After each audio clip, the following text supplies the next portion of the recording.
105 North Avenue,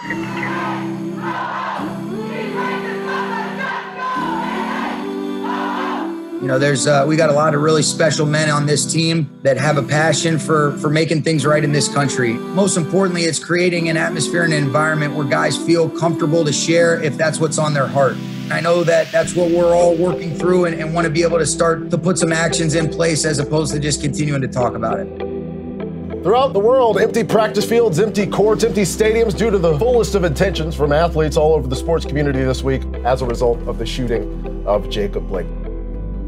For me personally, you know, seeing what's been going on is you don't just have black people fighting in the streets right now. You don't just have black people, you know, at the rallies. It's everybody. It's everybody wanting the same thing, wanting to push for equality, wanting to push for equity for black communities, wanting to push things in the right direction. It can't be one-sided. It can't no longer be, you know, oh, they're just, you know, it's they. It can never be that. It's got to be everyone in this together and everyone pushing in the right direction.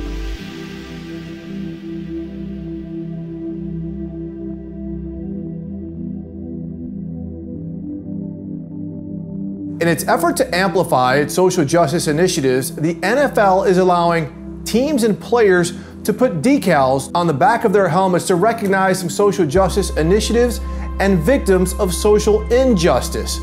Los Angeles Rams have decided as a team to put "It Takes All of Us" on the back of their helmets. And tonight I am joined by 4 members of the Rams Leadership Council. We have quarterback Jared Goff, defensive lineman Michael Brockers, safety John Johnson, and offensive lineman Andrew Whitworth. And Whit, I want to start with you on this. What went into the decision to put this decal on the back of the helmets, and why?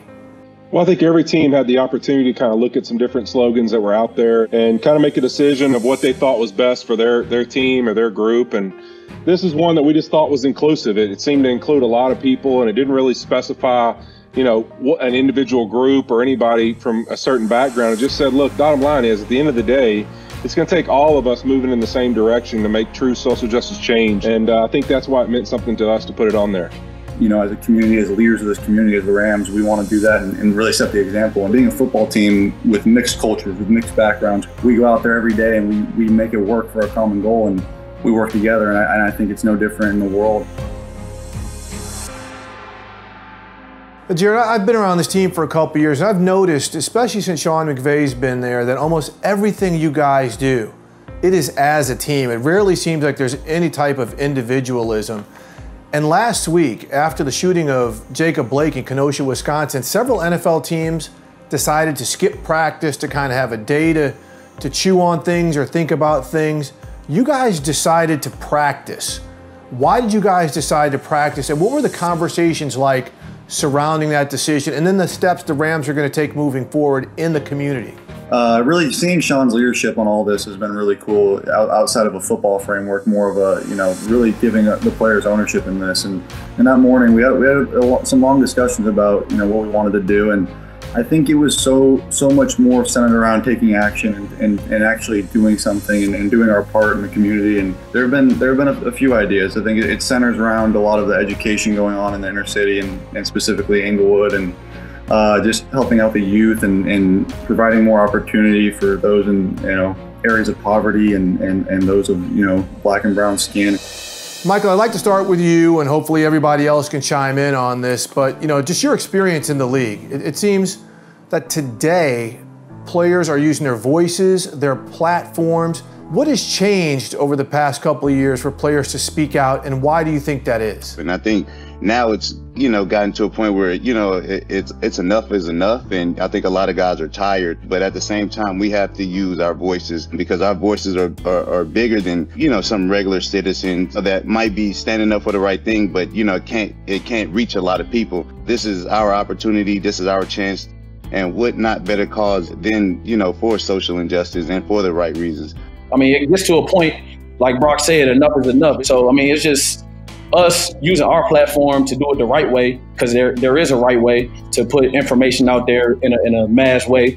I just think we got to take advantage of that opportunity. Jared, on that note, you know, players talk about using their platforms and whatnot, but you know, we saw in the NBA some players opted not to play in playoff games. We've heard murmurs that there have been discussions of NFL players possibly saying, hey, we may not play, we may sit out. Do you feel, is it more important to play and show yourself and using that platform, or do you think sitting out is a possibility to really grab people's attention?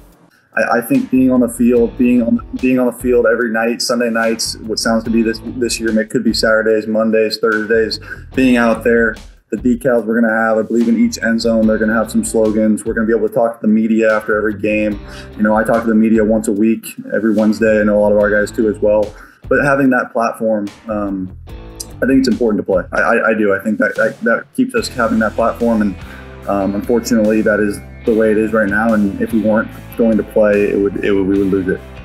Really, to each his own. I think for our team, this is an opportunity for us to use our platform, for the rest of the world, just to see a team that's built by different backgrounds, like come together for one cause. And I think we can set that example for the rest of the world.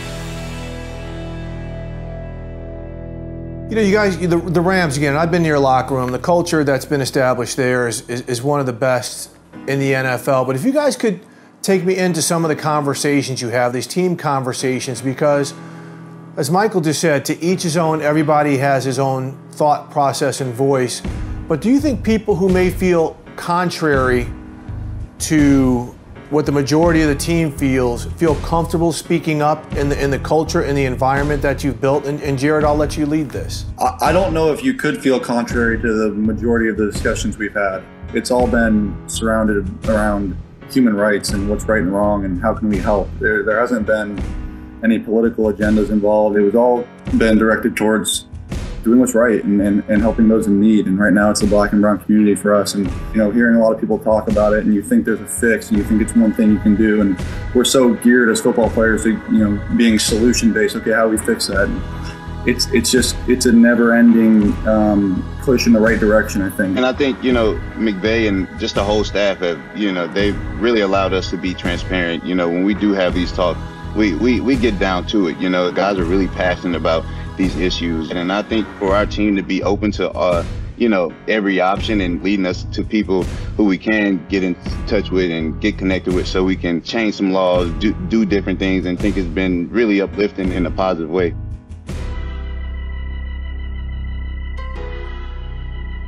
John, you guys have mentioned Sean McVay, the culture of this organization. What does it feel like to feel supported in these efforts from above? Because that's one thing that was not necessarily in place in previous years, from ownership to management to coaches having the backs of players, and maybe that's what led to some of the apprehension of speaking out before.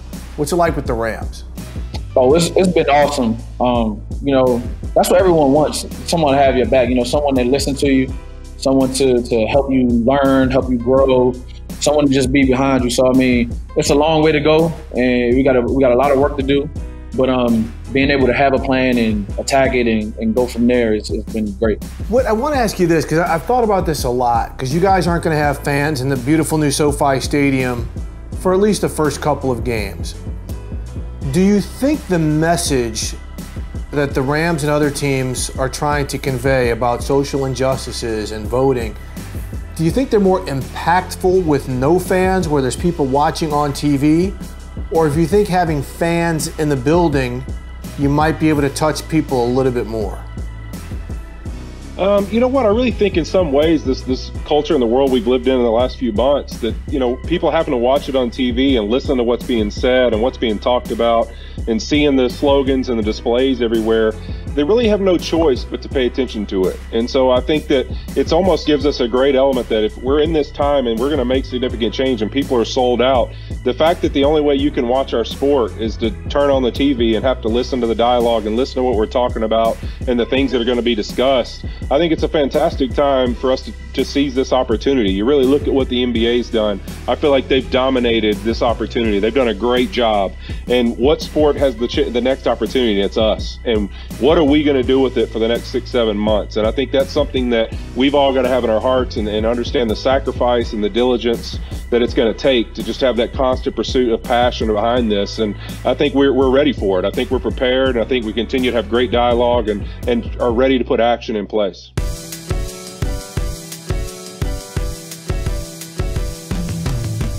All right, guys, the season opener against the Cowboys. You're getting ready to go into SoFi Stadium for real. John, I'm going to start this with you. What is it going to be like to be back playing football, a real game, and that fantastic architectural masterpiece in Inglewood? I'm just so super excited. It doesn't get any better than this, and I think the 2020 Rams are gonna be a team to watch for sure. Yeah, I tell you what, I think it's going to be special, Steve. It's an opportunity to open one of the greatest stadiums in the world, and we love our locker room. We love the guys we have. I think if anything, you know what, you talk about adversity. I know for a fact that it's brought the Rams closer together, and we believe in one another, and I can't wait to ride with my brothers. I know that. Yeah, I think exactly the same. I think it's going to be, you know, fun to be out on the field again, of course, but to be even more united than ever. It's going to be fun. SoFi's amazing. We've had 2 practices there, and it's got to be the best stadium in all of sports right now, and we get to call it home, and I can't wait to get started. I mean, I couldn't said it better myself, man. You know, just going off what these guys say, it's going to be amazing. It's going to be awesome, especially when it's all for a great cause. We're going to have our messages out there, and, you know, we're going to be the only thing to watch on TV, so it's going to be awesome. Hey, gentlemen, I appreciate you taking the time. This was important, and you guys are doing a good thing. It takes all of us. Really do appreciate you. Appreciate you having us. Thank you. Thanks, Steve. Thank you.